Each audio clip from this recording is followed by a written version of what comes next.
Hello எல்லாரும் எப்படி இருக்கீங்க? நான் சூப்பராக இருக்கேன். பாருங்கள் எவ்வளோ பச்சை பச்சேல்னு இருக்கு இல்லையா? இப்போல்லாம் என்ன எல்லா பிளான்ட்ஸ் எல்லாமே தொட்டியில் தான்.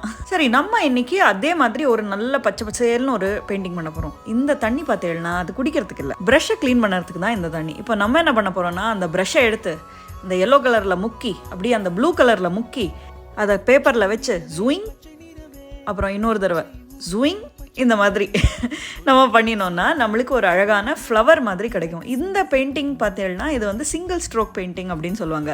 தட் இஸ் அந்த ப்ரஷ்ஷை வந்து எடுக்காமல் ஒரே ஸ்ட்ரோக்கில் நம்ம வந்து பண்ணுறது தான் சிங்கிள் ஸ்ட்ரோக் பெயிண்டிங்ஸ். பார்த்தீங்களா, நம்ம எடுத்த தண்ணி இப்போ ஜூஸ் ஆகிடுது. அது தயவு செஞ்சு குடிச்சிடாதீங்க, it's not good for health. நம்ம பூ வரைஞ்சாச்சு, இப்போ வந்து வரைய போகிறது செடி அண்ட் கொடி. ஓகேவா, அதுதான் வரைஞ்சிட்டு இருக்கோம். இந்த கலர் பார்க்கறதுக்கே எவ்வளோ பசுமையாக இருக்கு இல்லையா? இந்த கலர் பார்த்தா பச்சை நிறமே பச்சை நிறமே இச்சை மூட்டும் பச்சை நிறமே, இந்த பாட்டு தான் ஞாபகம் வருது. உங்களுக்கு என்ன பாட்டு ஞாபகம் வருதுங்கிறத கமெண்ட்டில் சொல்லுங்கள்.